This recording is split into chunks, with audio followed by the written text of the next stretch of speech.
Right now, somewhere on your phone, there's a message you sent that never got a reply. You've checked it a dozen times today, maybe more. You saw the little "delivered" turn into nothing. No typing bubble, no read receipt, just silence. And that silence is doing something to you right now that most men never notice happening. It's quietly stealing your peace, one refresh of your screen at a time. Here's the part nobody wants to admit out loud. The anxiety you're feeling isn't really about her.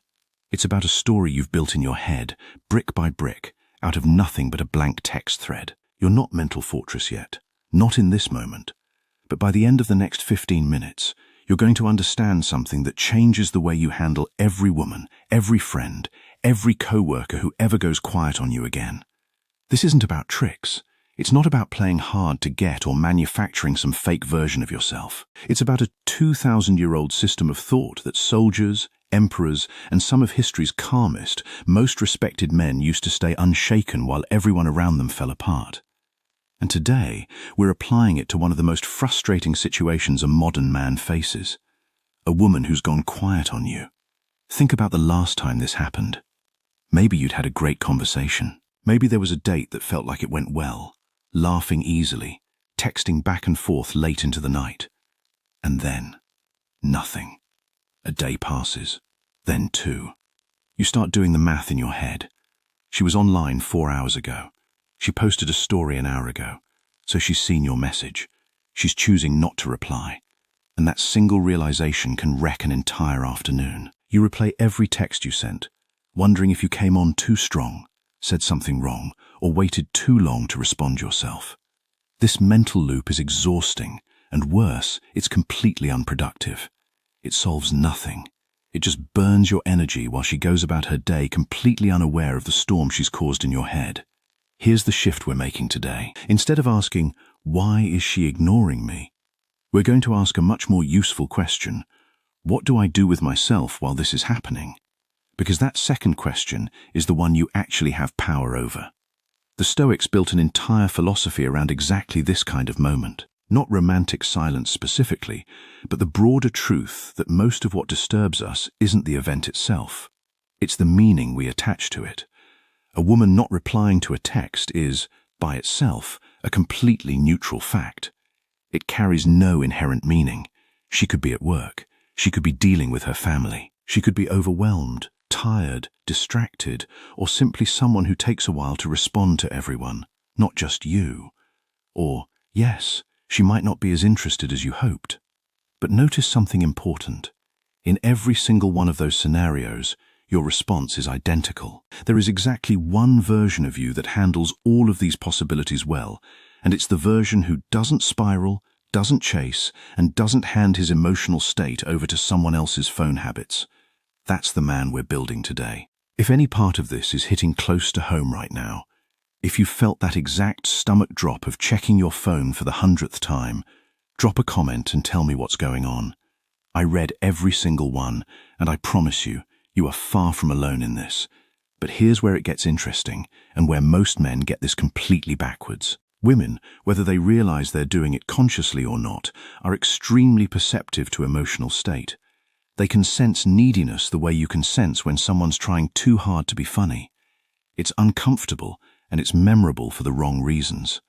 When you chase, double text, or send that, "Hey, did I do something wrong?" message, you're not clearing anything up. You're broadcasting exactly the thing that makes you less magnetic. A need for her approval to feel okay. And the reverse is just as true.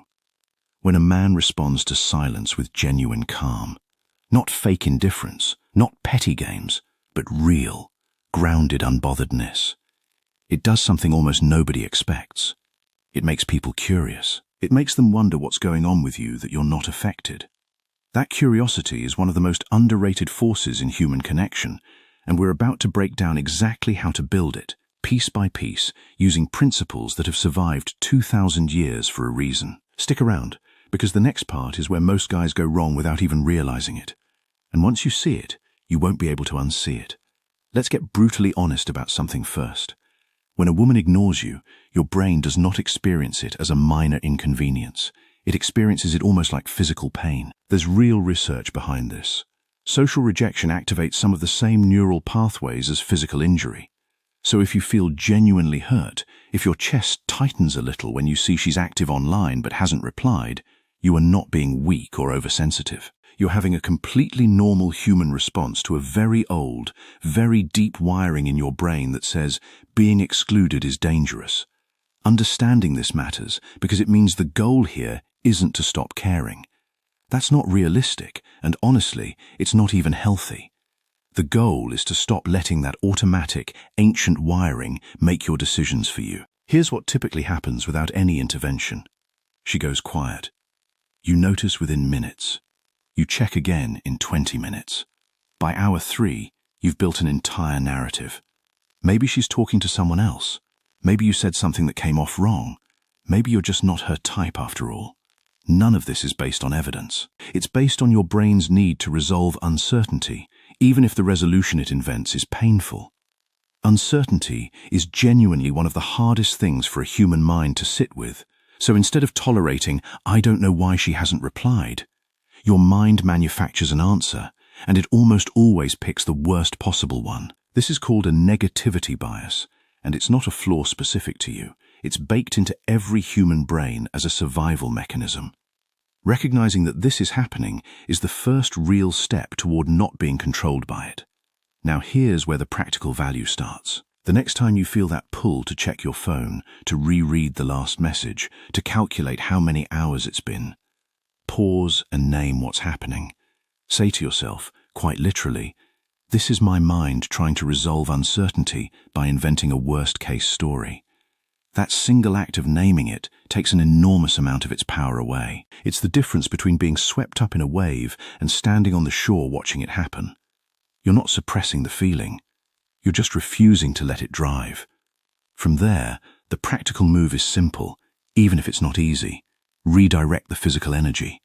That anxious, restless feeling you get when she goes quiet is real energy sitting in your body with nowhere to go. Instead of letting it loop uselessly in your head, give it somewhere productive to land. Go for a walk. Hit the gym. Call a friend and talk about something completely unrelated. Work on something you've been putting off. This isn't a distraction technique to trick yourself into forgetting about her. It's a redirection of real physiological energy into something that actually improves your life regardless of what she decides to do. And here's the unexpected part almost nobody talks about. The version of you who does this consistently doesn't just feel better. He becomes measurably more attractive, more interesting, and more magnetic because he's spending his time building a life instead of monitoring a phone screen. There's one more layer to this we haven't touched yet.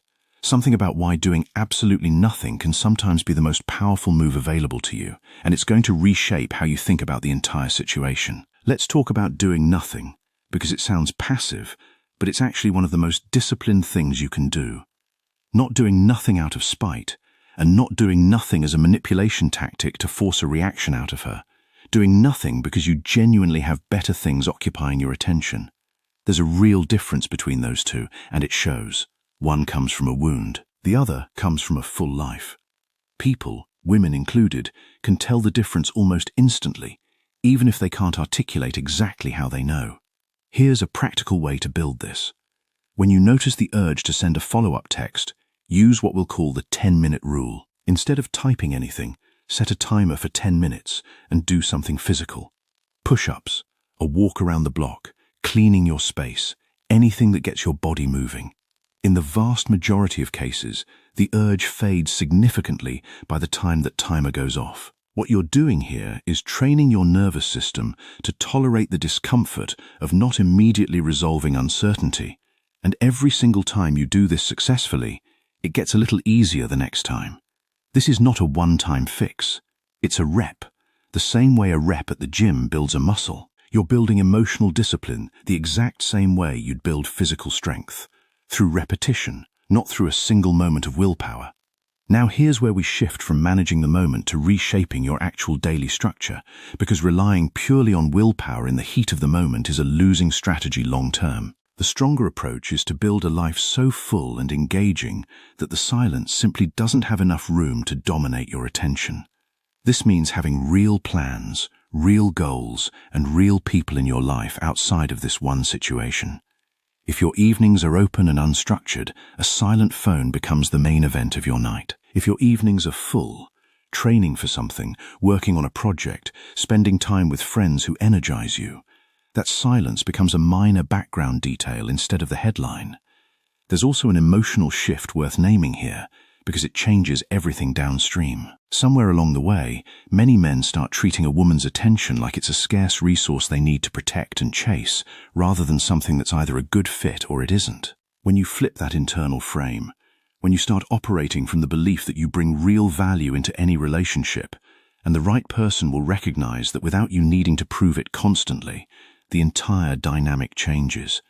You stop auditioning for her attention and start simply living your life, open to connection but not desperate for it. This one shift alone resolves more anxious texting habits than almost any other single piece of advice, because it addresses the actual root, not just the symptom. And that root, the belief you hold about your own worth in a situation like this, is exactly what we're going to dig into next, because it's deeper than most people realize, and once you see it clearly, you won't approach silence from a woman the same way again. Here's the deeper truth sitting underneath everything we've talked about so far. Your reaction to her silence isn't really about her at all. It's a mirror reflecting how much of your own sense of worth is currently tied up in whether someone else approves of you. This is uncomfortable to hear, but it's also incredibly freeing once you actually absorb it, because it means the real work isn't about decoding her behavior. It's about strengthening your own internal foundation so thoroughly that her behavior, whatever it turns out to be, simply doesn't have the power to knock you off balance. Marcus Aurelius, who ran an empire while writing private notes to himself about staying grounded, put it simply, you have power over your mind, not outside events. Notice what that actually means in practice. He wasn't saying outside events don't matter or don't hurt. He was pointing at the one lever you actually have access to, your own response. Her phone, her schedule, her feelings, her decision to reply or not reply. None of that is your lever. Your attention, your actions, your next hour, your next conversation with a friend, your next workout. That's your lever every single time, without exception. Here's the practical exercise that makes this real instead of just a nice quote. Take 5 minutes today and write down 2 lists. On one side, everything about this situation you can't control. Her mood, her past experiences, her level of interest, her communication habits. On the other side, everything you can control. How you spend the next hour, whether you reach out to a friend, whether you go to the gym, whether you follow up once more or let it rest, how you treat yourself in your own internal dialogue while you wait. When you physically see how short that second list is and how long the first one is, something clicks. Nearly all of your stress is coming from trying to manage a list you were never actually in charge of. If this distinction is landing for you right now, take a second to like this video and pass it along to a friend who's been stuck in this exact loop. Sometimes hearing it once isn't enough, and having someone else reinforce it can make the difference. Now here's the piece that reframes everything we've covered. The goal was never to become someone who's secretly desperate but acting calm on the surface as a strategy.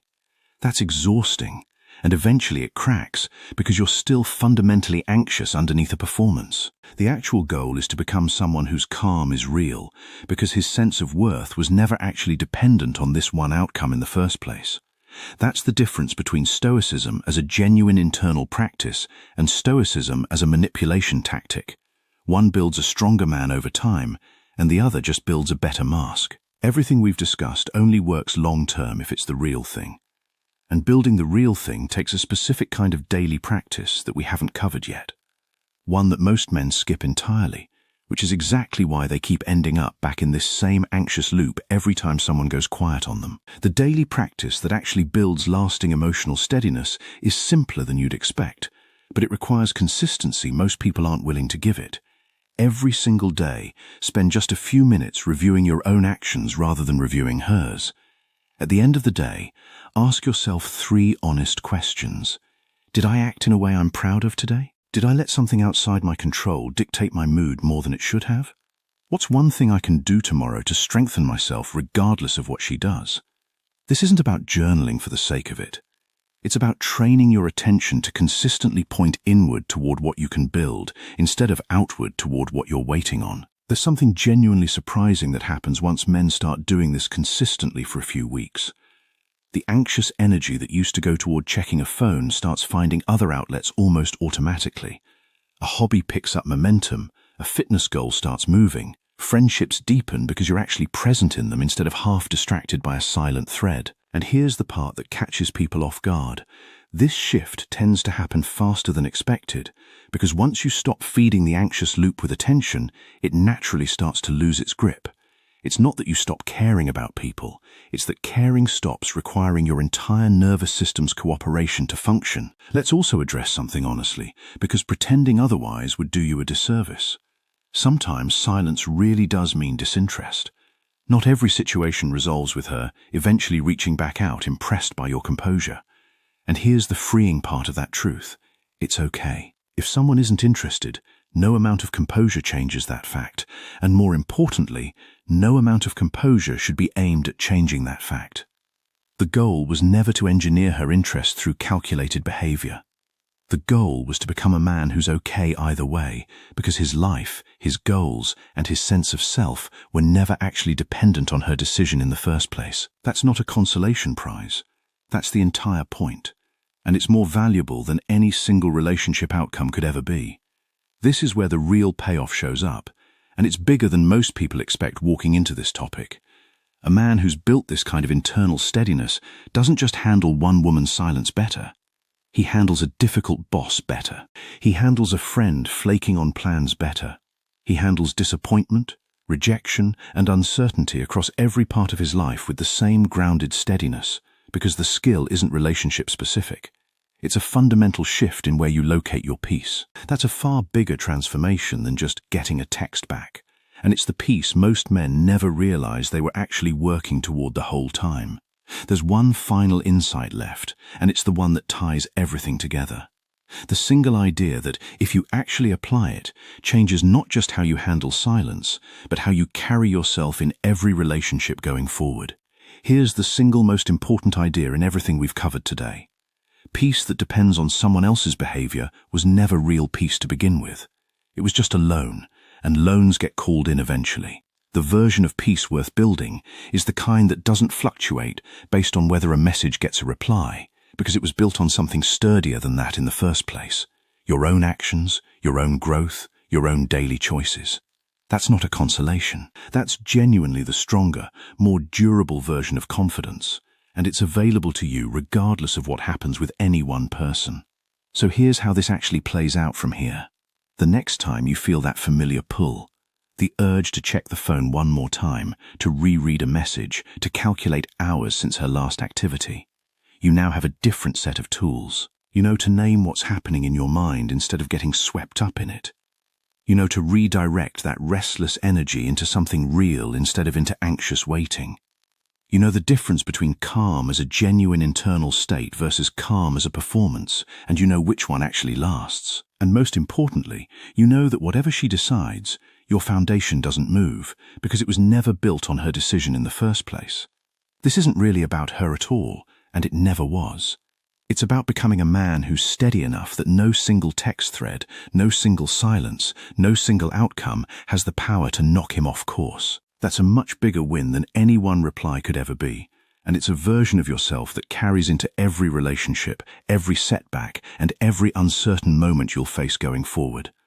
I'm Mental Fortress, and if there's one thing I want you walking away with today, it's this. You don't need to control her silence. You just need to stop letting it control you. If this gave you something real to work with today, that's exactly why this channel exists. To help men build the kind of internal steadiness that actually holds up under pressure. If you want more of this, hit subscribe and turn on notifications, because we're covering more of this every week, and I'd genuinely love to have you here for it. Until next time, stay grounded, stay steady, and keep building the version of yourself that nothing outside of you gets to shake.